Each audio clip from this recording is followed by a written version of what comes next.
Hello everyone, আমি শ্বেতা। শুভ নববর্ষের সকলকে শুভেচ্ছা জানিয়ে আমার আরেকটি নতুন ভিডিওতে আপনাদের সবাইকে স্বাগত। আশা করি সবাই ভালো আছেন, সুস্থ আছেন। যদিও বৈশাখ মাসের প্রায় অনেকগুলো দিন পারই হয়ে গেছে, আমার ভিডিওটি এডিট করে আপনাদের সামনে আনতে একটু দেরি হয়ে গেল। পয়লা বৈশাখের দিনটা আমি কিভাবে পুজো দিয়ে দিনটা শুরু করেছিলাম সেটা সবই ভিডিও করে রেখে দিয়েছিলাম আপনাদের সাথে শেয়ার করব বলে। আর আপনাদের সবারই তো জানা আছে যে ওই কটা দিন চলছিল নবরাত্রি। তো 9 তারিখ থেকেই শুরু হয়ে গেছিলো নবরাত্রির প্রথম দিন। সেই জন্য আমাকে প্রত্যেক দিনই আমাদের বাড়ির পাশে যে মন্দিরটা আছে, প্রত্যেক দিন দুবেলা করে আমি যেতাম, মন্দিরে গিয়ে বসে থাকতাম, পুজো দেখতাম। মন্দিরে খুব সুন্দরভাবে বাসন্তী দুর্গা পুজো হয়, একদম প্রথমা থেকে দশমী পর্যন্ত এই 9টা দিন মন্দিরে খুব সুন্দরভাবে পুজো। আর পয়লা বৈশাখের দিন ছিল বাসন্তী পুজোর ষষ্ঠী, তাই এদিকে নতুন বছরের প্রথম দিনে ঘরের ঠাকুরকে একটু ভালোভাবে পুজো দিয়ে তারপরে ষষ্ঠী পুজো দেখতে চলে গেছিলাম মন্দিরে। আসলে ছোটোবেলা থেকেই আমার মাকে দেখে আসছি যে পয়লা বৈশাখের এই দিনটাতে ঘরের ঠাকুরকে ভালোভাবে পুজো দিয়ে দরজায় তেল সিঁদুর দিয়ে এই দিনটা সুন্দর করে শুরু করতে দেখেছি। এগুলো ছাড়াও আরও অনেক নিয়মকানুন তো থাকেই। আর আমার বিয়ে হয়ে যাওয়ার পর থেকে আমি ছোটোবেলায় মায়েরটা দেখে যতটুকু শিখেছি, সেটা দেখে যতটা আমার সম্ভব করা ততটুকু আমি করি। সব কিছু আমি করতে পারি না, মন থেকে যতটা করা সম্ভব বলে মনে হয় ততটাই করতে পারি। সেই জন্যই নতুন বছরের প্রথম দিনটাতে সবার আগে স্নান করে পুজো দিয়ে দিনটাকে শুরু করেছিলাম। ঘরের ঠাকুরকে ভালোভাবে পুজো দিলাম। আর এখানে যে মালাগুলো দেখছেন ঠাকুরের গলায় যে গ্যাদার মালা, এখানে আমার কপালটা সেদিনকে খুব ভালো ছিল বলে আমি মালাটা পেয়েছি, না হলে এখানে একটাই ফুলের দোকান আর সেটাও বেশিরভাগ সময় বন্ধই থাকে। আর এখানে যে আকন্দ ফুলগুলো আপনারা দেখছেন, আমি বাজার করে ফেরার সময় আকন্দ গাছে তো এখানে প্রচুর ভর্তি, রাস্তায় রাস্তায় এত আকন্দ গাছ। আমি আগের ব্লগেও আপনাদেরকে বলেছি, এই যে 3টে মালার মধ্যে একটা গাঁদার মালা আমি দরজাতেও দিয়ে দিলাম। আর আপনাদেরকে বলে রাখি, এখানে কিন্তু আমি নবরাত্রির প্রত্যেকটা দিন মানে ষষ্ঠী থেকে আমি প্রথম মা থেকেই গেছি, কিন্তু এই ব্লগে আপনাদেরকে ষষ্ঠীর থেকে, এই যে হনুমানজির কাছে যে আমি দাঁড়িয়ে আছি, এই এই ভিডিওটা কিন্তু ষষ্ঠীর দিন মানে পয়লা বৈশাখের দিনই। আর এর পরের যেগুলো আসছে আস্তে আস্তে করে আমি একটা ব্লগের মধ্যেই সব কিছু দেখিয়ে দিয়েছি। এটা হচ্ছে সপ্তমীর দিন। এই যে কলা পুজোর ভিডিও প্রচুর আছে, আর আমি যদি পুরো ভিডিও দিতে যাই তাহলে ব্লগটা অনেক বড় হয়ে যাবে। সেই জন্য আমি প্রত্যেক দিনের ভিডিওটা অল্প অল্প করে আপনাদের সাথে শেয়ার করে দিচ্ছি এই ভিডিও। প্রত্যেক দিনই আমি সকাল বিকেল দুবেলা করে এই মন্দিরে যেতাম। আর হ্যাঁ, এই মন্দিরের একটা রীতি আছে, সেটা হচ্ছে আলতা পরানো। মানে পুরোহিতরা যারা আছেন তাদেরকে সকলকে আলতা পরাতে হয়। যারা ওনাদের থেকে ছোট থাকবেন তারাই ওনাদেরকে আলতা পরাবেন। আসলে এটা এই মন্দিরের রীতি বলাটা আমার ভুল হয়েছে, এটা অনেক জায়গারই রীতি হতে পারে, কিন্তু আমি তো কোনো দিন দেখিনি। আমি এখানে আসার পরেই দেখেছি এই নিয়মটা, যে ছেলেরাও আলতা পরে। আসলে আমি ওনাদেরকে কিছু জিজ্ঞেস করিনি, ওনারা নিজেরাই আমাকে বললেন যে যারা ছোট আছে তারা সকলে ওনাদেরকে যেন আলতা পরায়। তো আগেরবারও এই কাজটা আমিই করেছিলাম, তার আগে কে করতো জানি না। তো আমি এই 2 বছর ধরে 3 বছর ধরে মন্দিরে যাই যেহেতু, তাই আগের বছরও ওনাদেরকে আমি আলতা পরিয়েছিলাম। এছাড়াও দশমীর দিন অপরাজিতা পুজো বলে একটা পুজো করে পুজোটা সম্পূর্ণ করা হয়, এবং সেখানে কুমারী পুজোও হয়। কুমারী পুজো নিয়ে কথা বলাতে পরে আসছি। আর এখানে বলে রাখি যে এই যে আমি আলতা পরাচ্ছি এই পুরোহিতকে, এই দিনটা ছিল অষ্টমীর দিন। আর এখানে অষ্টমীর দিন যজ্ঞ শেষে চাল কুমড়ো বলি দেওয়া হচ্ছিল। এই বলি দেওয়াটা নাকি মেয়েদের বা মহিলাদের দেখতে নেই। আমি তো প্রথমে জানতাম না, আমি তো পুজো দেখছিলাম। আর এই আঙ্কেল আন্টি যারা যজ্ঞতে বসে, আমি প্রত্যেকটা ভিডিওতেই বলেছি যে এই মন্দিরে যত কিছু পুজো হয় এবং যজ্ঞ হয় সব কিছুতে ওনারাই আসেন। এই আন্টিকে আর আমাকে সেই জন্য বলা হয়েছিল মন্দিরের পেছনে চলে যেতে, যাতে আমরা এই বলিটা না দেখতে পাই। তাই আমি আর এই আন্টিটা মিলে মন্দিরের পেছনে গিয়ে দাঁড়িয়েছিলাম। আর এখানে বলি সম্পূর্ণ হওয়ার পর তারপরে আমাদেরকে ডেকে নিয়েছিল, তারপরে আমরা চলে এসেছিলাম।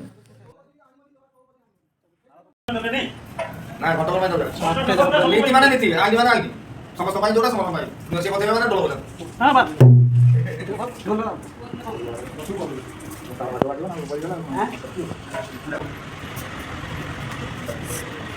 প্রত্যেক দিনই পুজো হয়ে যাওয়ার পর ওনারা আমাকে বলতেন ভোগ খেয়ে যেতে, তাই আমি কোনো দিন খেয়েও আসতাম, আবার কোনো দিন নিয়েও আসতাম। আর এটা ছিল যেদিন আমি খাইনি সেদিনকে, তাও আমাকে একটা ছোট বাটিতে করে অল্প কিছু দিয়েছিল, যেহেতু প্রসাদ না করতে নেই তাই আমি নিয়ে খেয়েছিলাম। আর এই যজ্ঞটা চলছিল রামনবমীর যজ্ঞ, এটা রাত্রিবেলা। এই যজ্ঞটা চলেছিল রাত 11:30 পর্যন্ত। আর এই ভিডিওটা হচ্ছে নবরাত্রির একদম শেষ দিন মানে দশমীর দিন, যেদিন অপরাজিতা পুজো এবং কুমারী পুজো হয়।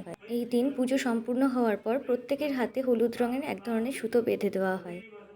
এই দেখুন এখানে প্রায় অনেকগুলো বাচ্চা রেডি হয়ে চলেও এসছে।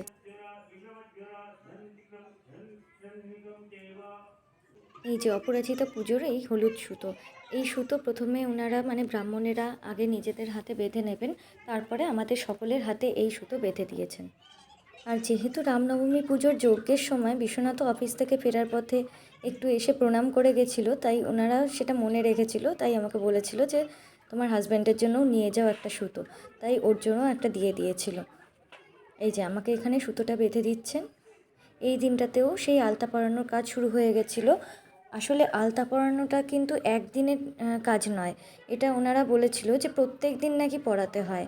আসলে শুধু পরাতেই হয় সেটা না, যারা বয়সে ছোট আছে তারা যদি বড়দেরকে আলতা পরায় এটা নাকি খুব ভালো। আর সধবা মহিলাদেরই নাকি এই কাজটা করতে হয়। আর আমি এর থেকে বয়সে যেহেতু কম ছিলাম সেই জন্য আমাকে বললেন যে আগে এই আন্টিটাকে আলতা পরিয়ে দিতে, তারপর ওনাদেরকে একে একে সকলকে আলতা পরাতে। তাই আমি ওনাদের সকলকে একে একে প্রত্যেক দিন আলতা পরিয়েছি। আর কুমারী পুজোর দিন মানে দশমীর দিন প্রত্যেকটা কুমারীকে আমি আলতা পরিয়ে দিয়েছিলাম। এই কাজটা অবশ্য আমি আগের বছরও করেছি। ওখানকার ব্রাহ্মণেরাই আমাকে এই দায়িত্বটা দেয় আলতা পরানোর, আর আমারও খুব ভালো লাগে এই কাজটা করতে।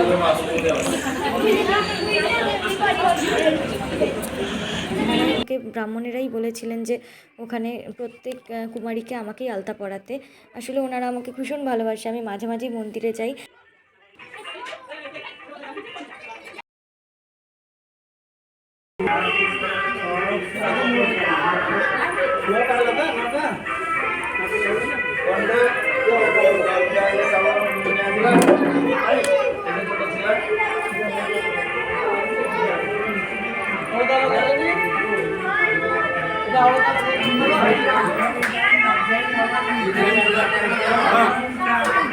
প্রত্যেকজন কুমারীকে আলতা পরিয়ে দেওয়ার পর ওদেরকে লাইন করে বসিয়ে একটু পুজো করে তারপরেই ওদেরকে খাওয়ানোর ব্যবস্থা শুরু হয়ে গেছে। আর কুমারী পুজো মানে আমরা যেটা ভাবি যে একটা সুন্দর ফুটফুটে মেয়েকে বা মেয়েটা ব্রাহ্মণ হতে হবে, সেরকম একজন মেয়েকে এখানে এনে মানে পুজো করা হবে কুমারী পুজোতে। তো এখানে কিন্তু সেরকম না, এখানে কোনো ব্রাহ্মণ না, কোনো অন্য কোনো কাস্টের না, সেরকম কিচ্ছু দেখা হয় না। এই মন্দিরের পাশেই কিছু দুস্থ বাচ্চা কাচ্চারা থাকে, তারা তাদের ফ্যামিলি নিয়ে, তো সেখানকার বাচ্চাগুলোকে ডেকে আনা হয়। এবং তার ডেকেও আনতে হয় না, তারা জানে যে এই সময় এই দিনটাতে কুমারী পুজো হবে, তাদেরকে সুন্দর করে আলতা ঠালতা পরিয়ে বরণ টরণ করে তাদেরকে খাওয়ানো হবে ঠাকুরের প্রসাদ, সেই জন্য তারা নিজের থেকেই চলে আসে। দেখতেই পাচ্ছেন সবশেষে ওদের খাওয়ার ব্যবস্থা শুরু হয়ে গিয়েছিল। আর এখন দেখে বুঝতে পারছেন তো, 9জন কুমারীকে পুজো করার নিয়ম বলে কিন্তু 9জন কুমারীকে করা হয় না, যতজন থাকবে সবাইকেই সেই জায়গাটা দেওয়া হয়। আর সাথে কুমারীদের সাথে সাথে ছোট ছোট কয়েকজন কুমারকেও কিন্তু দেখা যাচ্ছে। আর ওদের সাথে সাথে ওদের কয়েকজন মাও এসেছিলেন, তাদেরকেও এই মন্দিরের ভোগ খাওয়ানো হচ্ছে। আর ওই যে পরিবেশন করছেন উনি হচ্ছেন আমরা যে বাড়িতে থাকি সেই বাড়ির আঙ্কেল। তো যাই হোক, বাসন্তী নবরাত্রির এই কটা দিন বেশ ভালোই কাটলো দুবেলা পুজো দেখে। আর আপনাদের সাথেও এই মন্দিরের বাসন্তী পুজোর ছোট ছোট কিছু ভিডিও শেয়ার করার চেষ্টা করলাম। আর এই ভিডিওটি যদি আপনাদের ভালো লাগে তাহলে অবশ্যই একটা লাইক, কমেন্ট এবং শেয়ার করে দেবেন। আর আমার এই চ্যানেলটিকে সাবস্ক্রাইব করে দেবেন। আর এই বাচ্চাগুলোকে আপনারা সকলে আশীর্বাদ করবেন যেন ওরা বড় হয়ে অনেক ভালো মনের মানুষ হয় এবং ওদেরকে যেন কোনো অভাব ছুঁতে না পারে।